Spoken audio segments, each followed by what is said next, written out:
साक्षात्कार कर लेता है, ये सहज में स्थिति नाम प्रकट कर देता है। पकड़ो बात को। साधक यदि अपनी नाम उपासना के मार्ग पर चल रहा है तो उसे इधर उधर ताकना बंद कर देना चाहिए। बगल वाला क्या कर रहा है, उस संप्रदाय वाला क्या कर रहा है, वहां क्या हो रहा है। हमें अपने मार्ग में सूधो चले आपने धर्म, रसिकन सो प्रीतम कहे, कबहू काल वृथा नहीं जाए। तीन बातें पकड़ो। अपने मार्ग में सीधे चलना है, इधर उधर नहीं देखना है। अपने लक्ष्य पर दृष्टि रखो। लक्ष्य में हमें क्या सावधानी रखनी, क्या त्याग करना है, क्या ग्रहण करना है, ये रसिकों के संग से मिलेगा। इसलिए रसिकन सो प्रीतम कहे। तीसरी बात, समय व्यर्थ मत जाने देना, हर क्षण नाम चलाते रहना, एक क्षण भी खाली मत रहना। जो इधर उधर ताकता है वो उपासक ही नहीं है। इधर उधर देख रहा है, कौन क्या कर रहा है, ये सब पूरी गणित लग रही दिन भर। वो अमुक, वो ऐसा, अमुक ऐसा, अमुक। वो कहां है, नाम में कहां है। वो तो बहिर्मुख बाहर प्रपंच का दर्शन कर रहा है, गुण दोष। वो गुण दोष का दर्शन करने वाला उपासक थोड़ी होता है। उपासक तो अपने आराध्य देव के चिंतन में इतना रमा है, उसे फुर्सत ही कहां है। लक्ष्य तक वो कभी नहीं पहुंच सकता जो इधर उधर ताक झांक करता रहता है। उपासक बड़े से बड़े प्रलोभन में पढ़कर कभी अपने साधन को ना छोड़े, भजन को ना छोड़े। प्रलोभन आता है, बड़ा बड़ा प्रलोभन आता है, कभी डरे नहीं। देखो भगवान की माया ऐसी मोहिनी है कि अगर भजन छूटा तो तुम कहीं भी फंस सकते हो। क्या संतों की पहचान किसी सांसारिक पद में, सांसारिक ऐश्वर्य में, सांसारिक यश को प्राप्त हुए पुरुष से होती है क्या? कि कोई सांसारिक यश को प्राप्त, सांसारिक धन को प्राप्त, सांसारिक पद को प्राप्त संतों के पास आया तो उससे संत की पहचान हुई कि ये संत है? तब तो धिक्कार है। अरे संत की पहचान आराध्य देव से होती है, संत की पहचान भगवत प्रेम से होती है, संत की पहचान भगवत महामहिम स्वभाव में स्थित होने से होती है। संत की पहचान संसारिक से हो तब तो संत ही नहीं है। उसे कोई गर्व का विषय समझा जाए क्या? कोई पदाधिकारी, कोई यशस्वी, कोई धनी, ऐश्वर्यवान संत के पास आने लगे तो बोले ये बड़े संत है, तब तो धिक्कार की बात है भाई। अगर विषयी से पहचान साधुता की होती है तो साधुता किसे कहते हैं? साधुता की पहचान सिर्फ साधुता से होती है, भगवत संबंध से होती है। विषयी पुरुषों से साधुता की पहचान होती है। अमुक पदाधिकारी आ गया तो बड़ा संत, अमुक आ गया तो बड़ा संत, मतलब उससे संत की महिमा। वाह, कैसी तुलना है, क्या तुलना है, क्या योग्यता है। सावधान, ये उपहास है, तुलना नहीं है। संतों की पहचान उनके आराध्य देव से होती है, संतों की पहचान उनकी साधुता से होती है, संतों की पहचान महामहिम प्रभु की स्थिति से होती है। विषयी पुरुषों के आगमन से संतों की पहचान नहीं होती। ये गलत सोच कभी अपने दिमाग में मत रखना कि हम तभी संत होंगे जब कोई पदाधिकारी, कोई ऐश्वर्यवान घुटने टेक दे। नहीं, भूल मत करना, नहीं तो बहक जाओगे, मार्ग छूट जाएगा। नहीं, हमारी पहचान प्रिया प्रीतम से है, प्रिया प्रीतम से है। हमारी पहचान उनकी प्रेम से है, उनके भजन से है, उनकी दासत्व से है, किसी पदाधिकारी से। अरे न पारमेष्ठ्यम, न महेंद्र धिष्णम, न सार्वभौमम, न रसाधिपत्यम, न योग सिद्धिर पुनर्भवम वा, इनसे हमारी पहचान होगी। अरे जब परमेष्ठी पद से नहीं, देवराज इंद्र के पद से नहीं, सम्राट पद से नहीं, योग की सिद्धियों से नहीं, मोक्ष से नहीं, तो संसार के यशस्वी या संसार के धनी या संसार के पद से सम्मानित किए हुए लोगों से क्या साधुता की पहचान होती है? लेकिन जो संसारिक नेत्र रखते हैं वो इसको ये साधु है, कुछ नहीं है, मजाक हो रहा है उसका। अरे वो साधुता की पहचान तो प्रिया प्रीतम से है, साधुता की पहचान तो भजन से। इसको तुमको समझते हो? अगर इसको समझते हो तो तुम जो समझना चाहिए वो समझे ही नहीं। इसलिए उपासक किसी प्रलोभन में नहीं। ये मजाक है, मजाक। तो गंभीरता नहीं समझ में आ रही माया की, ये मजाक होता है, मजाक नहीं, बिल्कुल नहीं। सावधान, सूधो चले आपने धर्म, रसिकन सो प्रीतम कहे। ये बड़े गिरे हुए नेत्र हैं जो ये देखें कि किसी साधु की पहचान, किसी लौकिक पदाधिकारी से, लौकिक यशस्वी से, लौकिक धनियों के आने से होती है। ये तो बड़ा उपहास का विषय है, ये तो मजाक का विषय है। उससे साधुता की पहचान, अरे न पारमेष्ठ्यम न महेंद्र धिष्णम न रसाधिपत्यम, कैसी बात करते हो। किसी भी प्रलोभन में जो नहीं पड़ता, किसी भी भय से जो नहीं डरता, संसार में रहते हुए भी संसार का जो नहीं होता, जीवित होते हुए भी जो मर जाता है, जो संसार के काम का नहीं रहता, संसार उसके काम का नहीं रहता, वो प्रभु के नाम का प्रेमी होता है। समझो समझो, मार्ग को समझो, वो प्रभु के नाम का प्रेमी होता है। तुम रोज संत से मिलते हो, तुम्हारे हृदय में कभी गर्व आया कि हम भगवत प्रेमी महात्मा के दर्शन करते हैं या नाम जापकों के दर्शन करते हैं? अगर एक संसार का प्रेमी, संसार का यशस्वी पुण्यात्मा, संसार का धनी आ गया तो तुम्हारे नेत्र चंचल हो गए देखने के लिए। वाह, तो इन नेत्रों का मार्जन कब करोगे? ये नेत्र तो चंचल होने चाहिए प्रभु के प्रेमियों के दर्शन के लिए, जिनके दर्शन मात्र से निष्पापता प्रकट होती है। दरस परस अघनाश बास निज संग करो दिन। कहां है तुम्हारी उपासना? अरे लोक परलोक के चाहे जितने बड़े पदाधिकारी आ जाएं, अपने प्रभु और प्रेमियों से, उनके प्रेमियों से दृष्टि हट गई तो फिर क्या तुम्हारी दृष्टि? क्या पान कर रही थी तुम्हारी दृष्टि? कौन से रूप का पान कर, नई का पान कर रही थी? इसीलिए तुम्हें किसी और रूप ने, किसी और पद ने, किसी और बात ने हृदय में हर्ष प्रकट कर दिया। हर्ष, उपहास।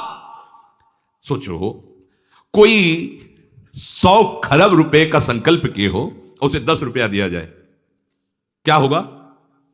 उसका उपहास होगा। इतनी बड़ी रकम चाहने वाले को 10 रुपया दिया जाए तो क्या होगा?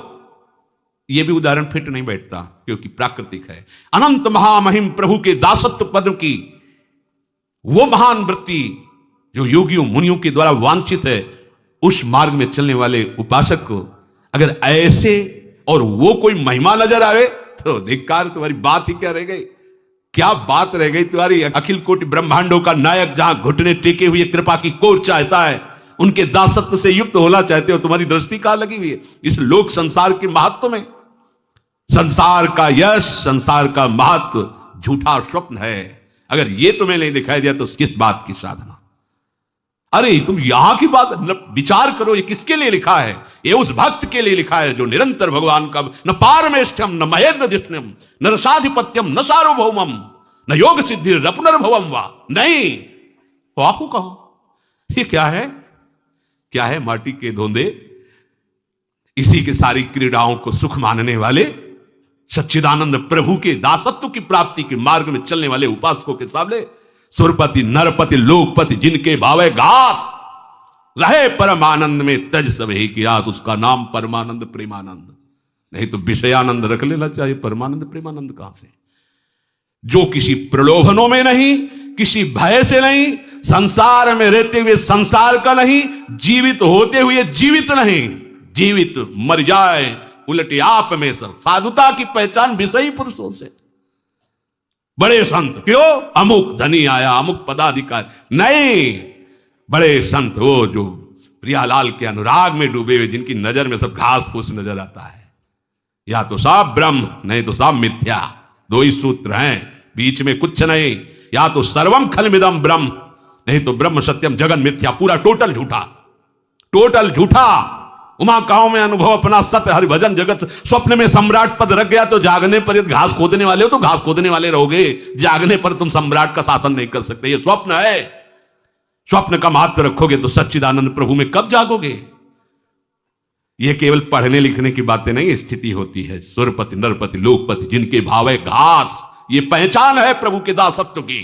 अगर आदर है संसार का तो केवल भगवत संबंध से है। अगर किसी पद, किसी प्रतिष्ठा, किसी यश, किसी धन संपत्ति, मतलब है कि स्वांग हो रहा है, भक्ति नहीं। भक्ति का तभी स्वरूप माना जाएगा विवेक और वैराग्य दोनों बिल्कुल प्रज्वलित हो।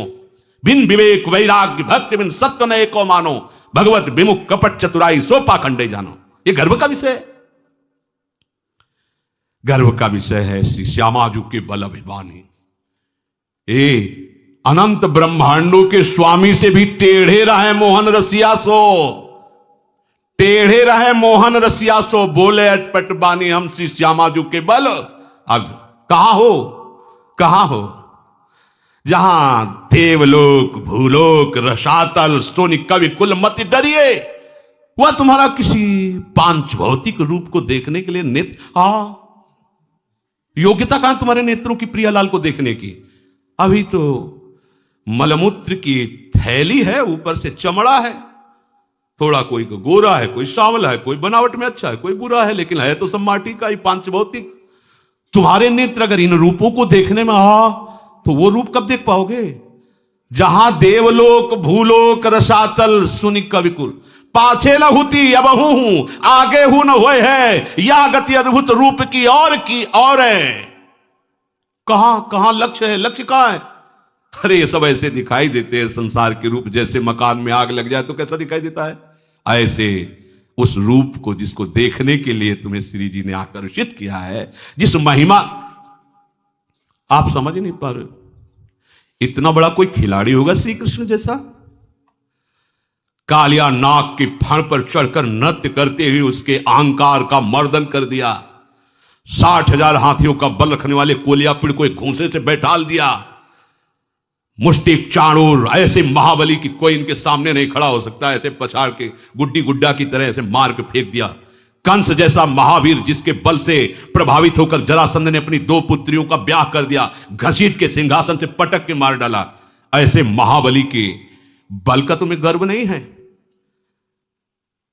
जिनके सेवक को कहा गया अतुलित बलधामम हेम शैलाभदे हम, ऐसे स्वामी की तरफ तुम्हारी दृष्टि नहीं गई?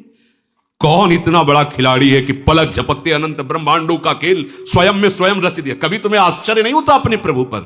तुम्हारी समझ में नहीं आता, तुम किसके उपासक हो समझे भी नहीं आता। उपासक तुम किसके हो? गुणगान किसके गाने निकले? गुणगान किसका गा रहे हो? आश्चर्य में तुम्हें क्या दिखना चाहिए? तुम्हें आश्चर्य किसका दिखाई दे रहा है? यही तो समझ में नहीं आ रहा। अरे जिनकी एक मंद मुस्कान से ऐसी प्रबल माया प्रकट हुई, मुनियों को भी मोहित कर लेती है, हम उन प्रभु के दासत्व की थोड़ा तो समझो। तुम हो क्या? समझो, तुम अपने को समझो, तुम दूसरे को क्या समझ पाओगे? अपने को समझो, तुम हो क्या? हरि के दास हो, हरि का दास। कितना बड़ा परम पद है, जानते? इससे बड़ा हरिदास कहते हैं कोई खिलवाड़ नहीं है, बहुत बड़ा पद है, इससे बड़ा कोई पद नहीं। इस पद में जो बैठ जाता है तो हरि भी उसकी सेवकाई करने के लिए चाहते हैं। देखो ना, कह रहे मैं पीछे पीछे डोलता हूं, उसकी चरण रज मेरे ऊपर पड़ जाए।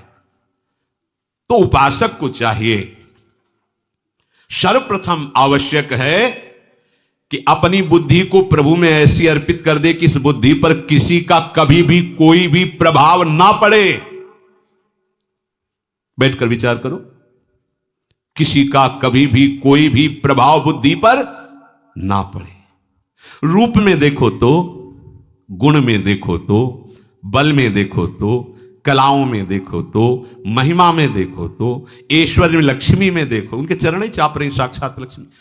अब भैया हम किसकी बड़ाई करें, किसको माने? जिनके एक रूप में अनंत ब्रह्म, उनको छोड़कर किसकी तरफ देखें? मतलब अभी आप हरिदास नहीं है, नहीं है। रसना कटो जो अन रटो, निरखी अन फुटो नैन, श्रवण फुटो जो अन सुनो, श्री राधा जस बैन। हम किसी और की महिमा स्वीकार करें तो हमारे अंदर हमारे इष्ट की निष्ठा कहां रह गई?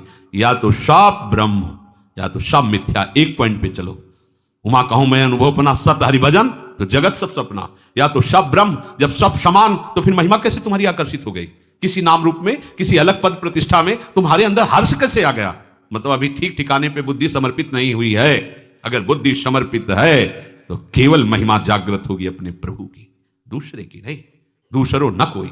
बिल्कुल उपासक को चाहिए कि लक्ष्य की तरफ सावधानी से देखता हुआ अपनी अन्यत्र से दृष्टि बचाए। दृष्टि 2 प्रकार की होती है, एक बाह्य एक आंतरिक। बाह्य दृष्टि तो ऐसे करके चल रहे हो, अंदर से देख रहे हो, मुझे कौन प्रणाम कर रहा है, क्या है, मैं क्या हो चुका हूं, मैं कितनी महिमा है, ये सब घास फूस है। इधर देखना शुरू करोगे तो देखने लायक नहीं रह जाओगे जिसको देखना है, और जब उधर देखने का फिर देखने लायक नहीं रहेंगे। अगर तुम्हारी दृष्टि इनके देखने लायक है तो उनके देखने लायक नहीं रहोगे। जब उनके देखने लायक बन जाओगे तो कुछ दिखाई ही नहीं देगा, ये कुछ नहीं नजर आएगा। तिनके भावे घास रहे परम आनंद में तज सब ही की आस। जो किसी का दास है, किसी को अपना दास मानता है, वो प्रियालाल का दासत्व स्वीकार करने का अधिकार खो देता है। ध्यान दीजिए, जो अन्य किसी का दास है, वो अन्य किसी को अपना दास बनाता है, वो प्रियालाल की दासता पाने का अधिकार खो देता है। प्रभु का दास अनन्य होता है, ना वो किसी का दास होता है और ना किसी से दासत्व स्वीकार कराता है अपने को, सीधे प्रभु उन्हीं से। पूर्ण समर्पण का उदाहरण कठपुतली है। जैसा नचाने वाला नचा रहा है वैसा वो नाचती, अपनी तरफ से ऐसे भी नहीं करेगी। ऐसे ही समर्पित उपासक का जीवन होता है। जैसे चाहे प्रभु वैसे रखे उसके हृदय में ये कि आज तो मैं बहुत बढ़िया नाचा, नहीं, नचाने वाले ने बढ़िया नचाया, आज तो वैसा नाच नहीं हो पाया, ये नचाने वाली की इच्छा थी। अपने को वैसे पूर्ण समर्पण का उदाहरण, जैसे कठपुतली नचाने वाले के इशारे से नाचती, बस ऐसे भक्त अपने प्रभु के इशारे से चलता है। तभी समझो कि तुम्हारा साधन ठीक चल रहा है, जब जगत प्रपंच का महत्व हटकर प्रभु के नाम रूप लीला धाम का महत्व, भक्त का महत्व। एक तरफ संसारिक पदाधिकारी, संसारिक धनी यशस्वी बैठा है और एक तरफ भगवान का भक्त बैठा है, लेकिन किसी की दृष्टि उन भगवान के महाभागवतों पर नहीं गई। सबकी दृष्टि उसी विषय प्रपंच में फंसे हुए विषयी और प्रपंची और यशस्वी जो पुण्यों के प्रता, उस पर दृष्टि गई। एक बार भी किसी की उन महाभागवत, 2 महाभागवत बैठे नहीं गई दृष्टि। क्यों? क्योंकि तुम भागवत ही नहीं हो। विषयी नेत्र है तो विषय को देख रहे हो। अगर महाभागवत क्या है, उनकी चरण धूल के बराबर नहीं, जिन्होंने अपने समस्त सुखों को भस्म करके प्रभु का दासत्व स्वीकार करके प्रभु में चल रहे हैं। हमें उनकी तरफ देखना है। कहां दृष्टि है? अगर प्रभु पर दृष्टि है तो प्रभु के जनों पर दृष्टि पहुंचे। क्या ये है? ये देखने योग्य है, जिनके दरस परस अगनास। मन में जहां जगत का महत्व बसा है, वह प्रभु का महत्व बसाइए, नहीं तो धोखा हो जाएगा। क्योंकि जहां महत्व होता है वहीं मन लगता है, जहां मन लगता है उसी का भजन होता है। संसार का भजन होता है। धीरे धीरे हम अपने को कहने लगते हैं हम संसारी हैं, बोलने लगता है वो, क्योंकि संसार में लगा है, बोलने लगता है मैं तो संसारी हूं। जगत में जीना क्यों? प्रभु का भजन करने के लिए। जगत में पाना क्या? प्रभु का सानिध्य। उठते बैठते चलते फिरते क्रियारत या क्रिया रहित हमें अपने प्रभु के सानिध्य का अनुभव हो। प्रभु के समर्पित जीवन में मन, बुद्धि, इंद्रियां, शरीर, त्रिविध गुणों के द्वारा जो त्रिविध भाव और द्वंद्व, ये सब नष्ट हो जाते हैं। जो अपने जीवन को प्रभु के चरणों में समर्पित कर देता है, माया का 3 गुण, उन 3 गुणों के द्वारा प्रकट हुई माया के जो भाव और द्वंद्व, इन सब से वो मुक्त हो जाता है। कैसा आनंद होगा जब कोई द्वंद्व नहीं, कोई चंचलता नहीं, एकमात्र प्रभु के चिंतन में, स्वरूप में स्थित वो साधक निर्मल हृदय वाला होकर केवल प्रभु को अपने आप में देखता है। प्रभु के साथ खेलना, प्रभु के साथ हंसना, प्रभु के साथ बातचीत, प्रभु से बाहर जो भी व्यवहार कर रहा है, व्यवहार करते हुए भी वो प्रभुमय ही होता है। स्वयं श्री भगवान कह रहे हैं, आत्मौपम्येन सर्वत्र